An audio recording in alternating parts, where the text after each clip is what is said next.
There, everyone. Welcome back to Teachers That Sparkle. It's another opportunity for me to share just a tiny bit of my wisdom over the last 28 years of being with some of the best teachers out there with you, so that you too can start thinking about your own practice in the classroom and how you can make those tiny tweaks to just make everything better. You know, education is hard. I've said this before, I'll say it again. It'll probably be a repeating statement often, but it is. It's hard because it's important, it matters, and there isn't a script that I could give you. And that gets me on a conversation about scripted curriculums, which I totally do not believe in. However, I'm not going to go on that topic today, but there is not a script for what we do in the classroom each and every day, because we're dealing with little people and we're dealing with different levels of achievement, and we're dealing with different timelines for when students can understand the work and mature at different rates. And all of that is almost what, for me, what makes it most exciting, just because there's never a dull moment, right? I bet we can all agree on that. However, our goal at Teachers That Sparkle is to be able to share some of these little tips just to help you deal with some of this stress and overwhelm and all of these outside factors that make it even more difficult, in a way that you can continue to make the main thing, and that is educating your students, helping them to build good citizenship, I guess I would say, skills, and of course to feel that they belong in that classroom, that what they do matters, and that they can actually do whatever they want in the world. Now, you've heard my story before. That's what happened to me. My teachers helped me build this notion that no matter what, hard work, dedication, consistency, and believing in yourself was going to get me to places that I never imagined I could get to. I mean, I dreamed about it, but never thought it could ever be a reality. And look at me here. I'm here building a business, building what I see in the future as my empire for my family. So you just never know. You never know what future something is sitting out there in your classroom, and you have the power to help guide them in the direction. So again, that just brings me back to my comment. Teaching is hard because it matters. Now, that's not the only thing we're going to talk about today. This week, I want to talk to you about another one of our top 10 tips for having one of the best classrooms that you could possibly have. And again, take these little nuggets and use what works for you, adapt what you need to, but please don't feel like you have to take everything and implement everything all at once. I do believe in taking one step each day toward making something better or toward accomplishing your goals. And so I don't want you to feel like, oh, she gives me so many things to use. Yes, I do, but you're going to have to determine when you want to implement some of these things. And maybe some of these things, they're just reminders of things that you're already doing, and it helps you go, huh, yeah, I kind of do know what I'm doing. So having said that, let's get started with this week's tip. This week, I just want to remind us that parents send us the best that they have. You know, I started telling my teachers this because someone told me this when I was a teacher. I remember my very first year of teaching. Let me kind of back up. Growing up, I had a situation where it was not a great environment growing up. I had some difficulties with my own biological mother. And for me, it was just easier if I just distanced myself from her. And so I ended up living with my dad. And then sometimes I would stay with my grandparents. It would just depend, stay with friends, that kind of thing. And it made me appreciate the people that I did have in my life that were very supportive of me.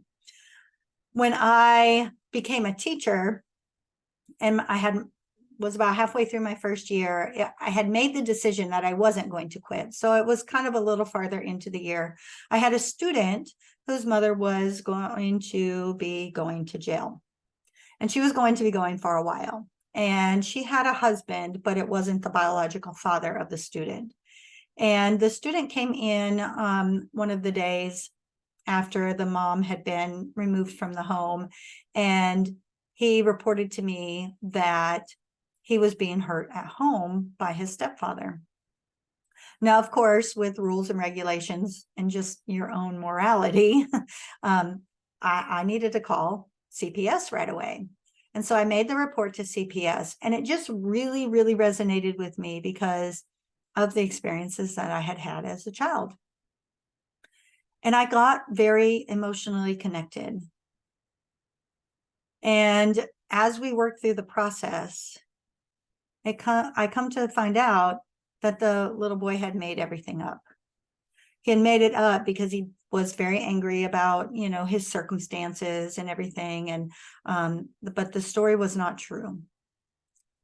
And we ended up moving him out of my classroom. And then eventually they just left the school and went somewhere else.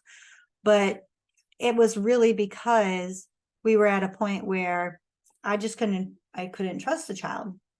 And I had some very serious feelings about this. And again, I was a brand new teacher and I really didn't know how to compartmentalize things, and probably didn't handle it the best way.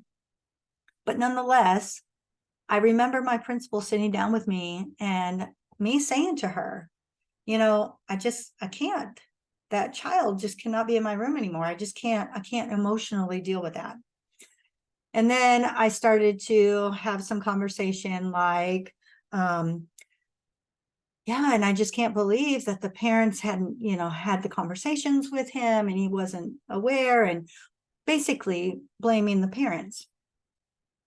And my principal said, remember, they're doing the best that they can. They may not know better. They may not have had role models. And I really had to stop and think about that. And it made me really think about even my own childhood. And eventually I got to a point where this really resonated with me. Parents do their very best that they can do until they know better, right? And even sometimes when they know better, because of their circumstances, they may not know how to implement the know better, if that makes sense. And children are a product of their environment. They're sending us the best thing that they have. They love that child. They believe in that child. And no matter what the home life, the circumstances, the environment is, they have high hopes for that child. They want their child to have the best education, to be treated the best by their teachers. And even when deep down inside, parents really do know those more challenging students have those challenges, even though they might tell you, no, they never act like that at home. Have we ever heard that? I'd be a millionaire if I had $1 for every time I heard that.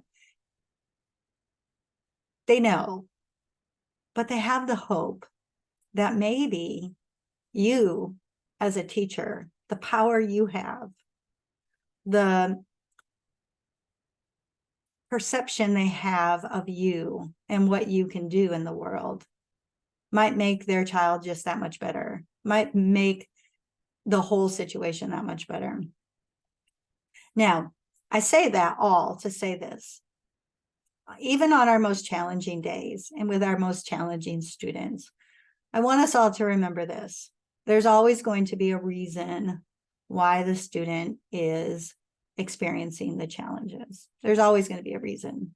Whether we understand the reason, whether we fully believe the reason, that's not for us to judge, right? But there's always going to be a reason. Nothing ever happens without a reason. It's just the law of cause and effect.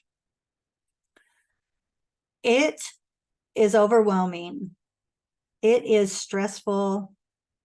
And for some of those challenges, they're pretty significant. And they get in the way of everything that you have planned, everything that you want to do with your other students, and even sometimes the safety of the other students. However, if we always remember, families are sending us the best that they have the highest hopes, maybe it would give us the perception or the ability to just kind of step back and say, okay, this is a tough situation, but it's not like the child wakes up in the morning saying, oh, let me see what I can do to make so-and-so's life miserable today. That's not their thought process. Now, maybe as they get older, but especially when they're a little bit younger, that's not their process. Really, truly, probably what they're thinking on the inside is, I'm really out of control. I don't know how to control, but I can control how others perceive me right now. Sad, but so true.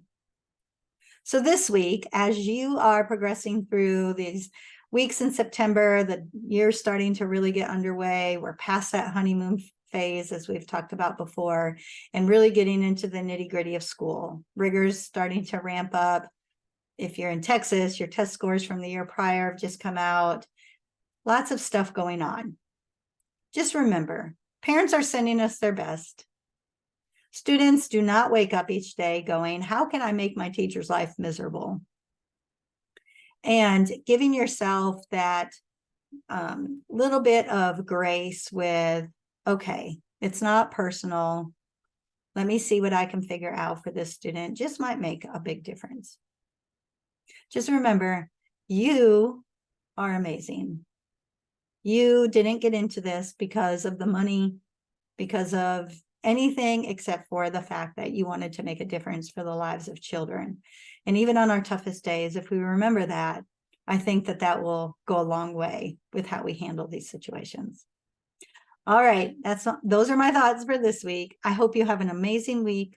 I hope that you have some great wins throughout the week, and I would love to hear them. If you would love to share, find me on Facebook at Teachers That Sparkle, or send me an email, sherrydixonconsulting@gmail.com. I would love to hear from you, because it takes all of us working together to help make public education where it needs to be. Help get it to a place where people want to come and join us on this journey.